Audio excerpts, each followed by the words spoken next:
दोस्तों नमस्कार। मैं हूं आपका दोस्त अनिल शर्मा और आज फिर हाजिर हूं आपके सामने एक कहानी लेकर। तो सबसे पहले तो मैं आपसे एक रिक्वेस्ट करूंगा कि अगर आप इस चैनल पर नए हैं तो इसको सब्सक्राइब ज़रूर कर दें, और दूसरी रिक्वेस्ट ये करना चाहूँगा कि इस कहानी को लास्ट तक ज़रूर देखें, क्योंकि अगर आप बीच में छोड़कर चले जाते हैं तो कहानी का मोरल अधूरा रह जाता है। और लास्ट में जो मैं मोरल देने वाला हूँ उसको भी अगर आप लाइफ में इम्प्लीमेंट करते हो तो आप लाइफ में बहुत ही ज़्यादा कामयाब और सक्सेसफुल व्यक्ति बन जाओगे।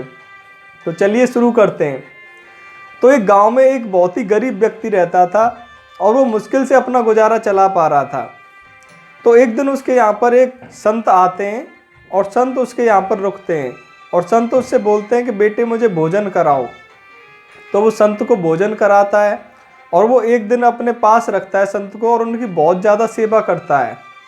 संत उसकी सेवा से इतने ज़्यादा प्रसन्न हो जाते हैं कि वो उसको एक पारस पत्थर देकर जाते हैं और वो उसको ये बताते हैं कि ये पारस पत्थर तुम्हारे पास एक हफ्ते तक रहेगा और एक हफ्ते बाद ये पत्थर अपने आप गायब हो जाएगा। तो वो व्यक्ति उस पारस पत्थर को लेके बहुत ही खुश हो जाता है और अगले दिन वो लोहे की मार्केट में लोहा खरीदने के लिए जाता है, क्योंकि वो बहुत गरीब था तो उसके घर में कोई धातु नहीं थी जिसको वो सोना बना सके। तो जब लोहे की मंडी में वो लोहे का रेट पता करता है तो लोहे का जो भाव होता है वो 50 रुपये कुंटल का होता है। तो वो सोचता है कि लोहा अभी तो महंगा चल रहा है, तो वो लोहे के व्यापारी से बात करता है कि लोहा सस्ता होने के कोई चांस हैं। तो लोहे का व्यापारी बताता है कि हाँ, अगर एक दो दिन बाद लोहे को सस्ते होने के चांस हैं और लोहा सस्ता होगा। तो वो व्यक्ति सोचता है कि लोहे को मैं एक दो दिन बाद खरीदूंगा, तभी मैं उसको सोने का बनाऊंगा।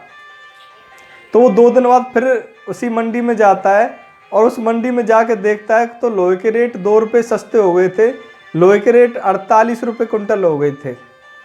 अब वो व्यक्ति फिर उस व्यापारी से बात करता है कि क्या लोहे के रेट अभी और सस्ते हो सकते हैं। तो व्यापारी बताता है कि अभी मंदा चल रहा है तो हो सकता है कि दो चार रुपये और कम हो जाएं। व्यक्ति फिर घर आ जाता है, 2 दिन बाद फिर मंडी में जाता है और लोहे के रेट फिर पता करता है। लोहे के रेट इस बार फिर 2 रुपये कम हो जाते हैं, लेकिन वो फिर भी लोहे को खरीद कर नहीं लाता है। वो फिर व्यापारी से बात करता है कि क्या अभी भी सस्ते होंगे रेट। व्यापारी बताता है कि हाँ, अभी और सस्ते होने के चांस हैं। तो उसका जो एक हफ्ता था वो लोहे के रेट को वो परखने में निकाल देता है और एक हफ्ते बाद जो उसको महात्मा जी पत्थर दे के गए थे वो पत्थर अपने आप गायब हो जाता है। अब वो व्यक्ति बहुत ज़्यादा पछतावा करता है क्योंकि वो पत्थर उसके हाथ से गायब हो चुका था। अब कुछ दिन बाद महात्मा जी वहाँ से दोबारा निकल रहे थे तो वो दोबारा उसके पास आते हैं और उससे उसकी हालत देखकर वो सोचते हैं कि इसको मैंने पारस पत्थर दिया था लेकिन इसकी हालत में अभी भी कोई सुधार नहीं है। तो महात्मा जी उससे पूछते हैं कि क्या हुआ, तुमने कोई भी चीज़ सोने की नहीं बनाई। तो वो फिर सारी बात महात्मा जी को बताता है कि मैं ऐसे ऐसे गया था, वहाँ पे लोहे का रेट बहुत ज़्यादा था। तो महात्मा जी उससे बोलते हैं कि लोहे का रेट चाहे कितना भी ज़्यादा हो लेकिन फिर भी सोने का रेट उससे 1000 गुना होता है। अगर आप 50 रुपये किलो का भी लोहा खरीदते तो उससे 1000 गुना लोहा दोबारा खरीद सकते थे, और तुमने ये अवसर अपने हाथ से कैसे निकाल दिया। फिर वो महात्मा जी के पैर पकड़ लेता है और बोलता है कि मुझे एक बार और वो चांस दो, मुझे एक बार और पत्थर दो। लेकिन महात्मा जी बोलते हैं कि ये मौका केवल लाइफ में एक बार मिलता है। एक बार तुम्हारे दरवाजे पे वो अवसर आया था कि तुम अपने आप को धनी बना सकते थे और अपनी सारी समस्याओं से छुटकारा पा सकते थे, लेकिन तुमने वो अवसर को नहीं पहचाना और उसको अपने हाथ से निकाल दिया।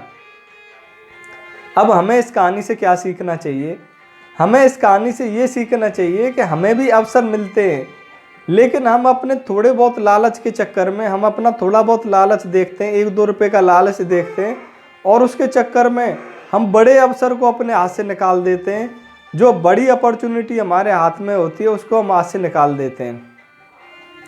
तो हमें भी लाइफ में ऐसी छोटी छोटी जो लालच वाली बातें होती हैं उनको अपने दिमाग से निकाल देना है, और अगर हमें बड़ा फ़ायदा दिख रहा है तो उसको हमें ग्रैब करना चाहिए, क्योंकि हम बड़े फ़ायदे को ग्रैब करके ही बड़े और कामयाब व्यक्ति बन सकते हैं।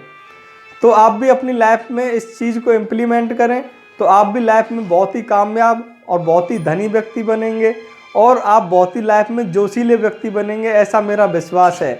तो अगले वीडियो में फिर मिलता हूँ आपके साथ एक कहानी के साथ। तब तक आप अपना ख्याल रखना। Thank you.